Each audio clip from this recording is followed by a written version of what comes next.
Bangladesh cricket, এটাই বাংলাদেশ ক্রিকেটের standard. মুখে মুখে আমরা যত বড় কথাই বলি না কেন, আমাদের ক্রিকেট এখনো সেই হাঁটি হাঁটি পাপা যুগেই রয়েছে। আমাদের ক্রিকেটারদের জাতীয় বীর বানিয়ে দেই না কেন, ওয়ার্ল্ড ক্রিকেটের স্ট্যান্ডার্ডে তারা আসলে পুয়ার, ভেরি পুয়ার। এশিয়া কাপে পাকিস্তানের বিপক্ষে এই ম্যাচটাতে বাংলাদেশ যেই ক্রিকেটটা খেললো, এরপরে যদি ক্রিকেটারদের কেউ ডিফেন্ড করেন, দেশের অবস্থা, দেশের ক্রিকেট বোর্ডের অবস্থা, আমাদের ক্রিকেটের ফ্যাসিলিটিসের অবস্থা, তাহলে ভাই আমার কিছু বলার নাই। আজকের ম্যাচটা অ্যাবসলিউটলি মাঠের 11 জন মিলে বাংলাদেশকে যেভাবে হারিয়েছেন, এইটার আসলে কোনো ক্রিকেটেও ক্ষমা হয় না।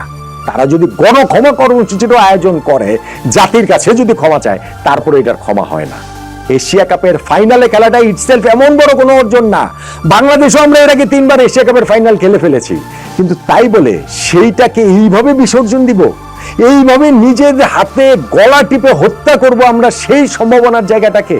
পাকিস্তানের বিপক্ষে এই ম্যাচটাতে আমরা এইভাবে হেরে যাব, 1 বার 2 বার 3 বার, এতবার জয়ের সুযোগ তৈরি করা সত্ত্বেও আমাদের সামনে হিসাবটা ছিল খুবই সিম্পল, পাকিস্তানকে হারাও, ফাইনালে চলে যাও। ভারতের সঙ্গে সেই ফাইনালটাতে তখন প্রথমবারের মতো এশিয়া শ্রেষ্ঠত্বের শিরোপাটা আমরা জিততে পারি কিনা, সেই আক্ষেপ গোছাতে পারি কিনা, লড়াইটা তখন দেখা যাবে।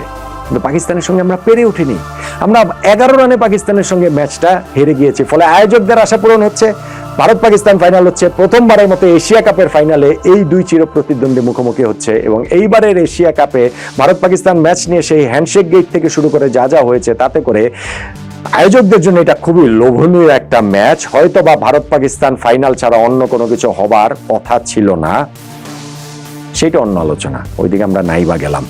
বাংলাদেশ আজকে যেইভাবে আমরা ব্যর্থ হয়েছি, ন্যাক্কারজনক ভাবে আমরা আসলে ব্যর্থ হয়েছি, এইটা আমাদের অনেক দিন আসলে পোড়াবে, নিঃসন্দেহে পোড়াবে। দেখেন, পাকিস্তান আজকে আগে ব্যাটিং করে 135 রান তুলেছে। 135 রান যখন একটা দল আগে ব্যাটিং করে তোলে, সেইটা রান তাড়া করার ক্ষেত্রে আমরা এই রানটা চেস করার ব্যাপারে কি আমরা কনফিডেন্ট থাকার কথা না? অবশ্যই কনফিডেন্ট থাকার কথা। কিন্তু আমরা কি করেছি, নতুন বলে আমরা জানি শাহিন শাহ আফ্রিদি ভয়ঙ্কর হয়ে উঠতে পারেন, কিন্তু সেই নতুন বলেই পারভেজ হোসেন ইমন তাকে হচ্ছে গিয়ে মুখোমুখি হওয়ার সেকেন্ড বলেই তাকে ক্যাচটা দিয়ে আউট হয়ে গেছেন। মনে জানি ক্যাচিং প্র্যাকটিসটা তিনি করালেন, এইখানটাতে হচ্ছে গিয়ে পিক আপ শট খেলতে গিয়ে টাইমিং এ গড়বড় করে দিয়ে ব্যাকওয়ার্ড স্কোয়ার লেগে ক্যাচ দিয়ে তিনি আউট হয়ে গেলেন। তাওহিদ হৃদয়, তিনিও হচ্ছে গিয়ে শাহিন শাহ আফ্রিদির ওই স্পেলের লাস্ট ওভারটা, ওইটা সার্টেনলি থার্ড ওভার, সেইখানটাতে তিনিও আউট হয়ে গেলেন ক্যাচ দিয়ে। এবং সাইফ হাসান, যিনি ইনফর্ম ব্যাটসম্যান, যখন আরিফ সৌফে ক্যাচটা দিলেন, পাওয়ার প্লের মধ্যে আমরা 3টা উইকেট হারিয়ে ফেললাম। এবং বাংলাদেশের ওই 136টাও তখন একটু নড়বড়ে হয়ে গেছে যে আমরা আসলে পারবো কি পারবো না। ভাই, আমরা পারবো না, কারণ আমাদের আজকের টিমটাতে লিটন দাস আজকেও খেলতে পারেন না, ইনজুরি সারে কাটিয়ে উঠতে পারেন। এবং টিমটার ব্যাটিং অর্ডারটা যেভাবে সাজানো হয়েছে, প্রথমত 11টা যেভাবে সাজানো হয়েছে, সেটা খুবই ইমব্যালেন্স। যেই 11টার হচ্ছে গিয়ে মিডল অর্ডার ব্যাটসম্যান বলে কিছু নাই, শুধুমাত্র টপ অর্ডার ব্যাটসম্যান আছেন। এবং সেই টপ অর্ডারে যখন আপনি হৃদয়কে 3 নম্বরে খেলাচ্ছেন, তখন বলতে হবে শুধু টপ অর্ডার আছে এবং ফিনিশার আছেন। ওইখানটাতে হচ্ছে গিয়ে পারভেজ হোসেন ইমন, সাইফ হাসান আর হচ্ছে গিয়ে তাওহিদ হৃদয় টপ অর্ডারে আছেন। আর ফিনিশারে এখানে নুরুল হাসান সোহান, শামীম পাটোয়ারি, জাকের আলী অনেক রয়েছেন। মিডল অর্ডার একটা টিমের নাই। এবং সেখানে যখন শুরুতে আমরা ওই 3টা উইকেট হারিয়ে ফেলেছি পাওয়ার প্লেতে, ম্যাচ আমরা সেইখানেই হেরে গেছি রে ভাই, সেইখানেই হেরে গেছি। বাকিদের সেই সামর্থ্যের জায়গাটা ছিল না বাংলাদেশকে এই অবস্থা থেকে টেনে তোলার। বল এবং আস্কিং রেটের ব্যবধান যতই কম দেখাক না কেন, ওই জায়গাটাতে যতই রিয়েলিস্টিক মনে হোক না কেন, আমাদের এই ক্রিকেটারদের ওই সামর্থ্যের জায়গাটাও নাই। ওই যে শেখ মাহিদি হাসানকে প্রমোট করা হয়েছে 4 নম্বরে, তিনি কিছু রান টান করেছেন। নুরুল হাসানকে, সোহানকে দলে নেওয়ার জন্য ব্যাপক জনদাবি তৈরি হয়েছে এবং তিনি ওই কোনা কাঞ্চি মিলিয়ে অল্প কিছু রান করে আউট হয়েছেন। শামীম পাটোয়ারি, তিনি ওই যে একটা 30 রানের ইনিংস খেলেছেন, যদিও শুরুতেই তিনি ওই শুরুর দিকে আউট হয়ে যেতে পারতেন, আম্পায়ার্স করে বেঁচে গেছেন। জাকের আলী অনেক, আমাদের ক্যাপ্টেনের যে অনফিল্ড, তার যে হচ্ছে গিয়ে বডি ল্যাঙ্গুয়েজ, প্রেস কনফারেন্সে তার যে কনফিডেন্স, সেইটা দেখে মনে হয় যে বাংলাদেশ ক্রিকেট বোধহয় অন্য একটা লেভেলে চলে গিয়েছে। এবং তিনি নিজেও যে নিজেকে কোন লেভেলে ভাবেন জানি না। এবং আজকেও তিনি হচ্ছে গিয়ে দলের ওই প্রয়োজনের সময় উইকেট বিলিয়ে দিয়ে চলে এসেছেন। পুরো টুর্নামেন্টে একটা ছক্কা পর্যন্ত তিনি মারতে পারেন নাই, যদিও জাকের আলী অনিককে তার ওই মানে হচ্ছে গিয়ে এই ব্যর্থতার জন্য খুব যে বেশি তিনি অনুতাপে ভুগবেন বা তার মনে হবে, আমাদের কাছে সেটা মনে হয়। ফলে আমরা আসলে সেটা পারি নাই, আমাদের এই জায়গাটাতে আমাদের জেতার মতো অবস্থাতে আমরা যেতেই পারি নাই। পাওয়ার প্লেতে আমরা যখন ওই যে 3টা উইকেট হারিয়ে ফেলেছি, তারপরে সেই আস্কিং রেটের সঙ্গে আমরা পাল্লা দিতে পারি নাই। রেগুলার বিরতিতে আমরা উইকেটও হারিয়েছি। শেষে গিয়ে ভাই আপনাদের যতই মনে হোক না কেন লাস্ট উইকেট আমাদের 3 বলে 18 রান প্রয়োজন, ঋষাদ একটা ছক্কা মারলেন, মনে হলো যে তাহলে 1 বলে যদি ছক্কা হয় বাকি 2 বলে তো 2 ছক্কা মারলে তো আমাদের এখানটাতে ম্যাচটা আমরা জিতে যাব। এত সোজা ক্রিকেট খেলাটা, এত সোজা এইভাবে হয় না বলেই আমরা 124 আটকে গেছি এবং আমরা এই ন্যাক্কারজনক ব্যাটিং ব্যর্থতার পরিচয় দিয়ে 11 রানে ম্যাচটা হেরে গিয়েছি। ব্যাটিং এ আমরা সুযোগ পেয়েছি, আর তার আগে বোলিং এ, ফিল্ডিং এ ভাই 49 রানে আমরা পাকিস্তানের 5টা উইকেট তুলে নিয়েছিলাম। প্রথম 2 ওভারেই আমরা 2 উইকেট তুলে নিয়েছি। তাসকিন আহমেদ ফার্স্ট ওভারে সাহেবজাদা ফারহানকে আউট করেছেন, সেকেন্ড ওভারে শেখ মাহেদি সাইমকে আউট করেছেন এবং এর ধারাবাহিকতায় ঋষাদ এসে যখন পাওয়ার প্লের পরে 2টা উইকেট তিনি তুলে নিলেন, আর যখন মুস্তাফিজের বলে সালমান আগাকে আম্পায়ার আউট দিলেন, আমরা ডিআরএস নিলাম এবং ডিআরএস এ দেখা গেল বলের ওইটা হচ্ছে গিয়ে ইনসাইড পার্টে হচ্ছে গিয়ে ব্যাটে লেগেছিল স্নিকতে, এটা দেখা গেল 49 রানে পাকিস্তানে 5 উইকেট আমরা তুলে নিয়েছি। সেটা 11th ওভারের ঘটনা। তারা কেন 135 পর্যন্ত যাবে আমাকে বলেন?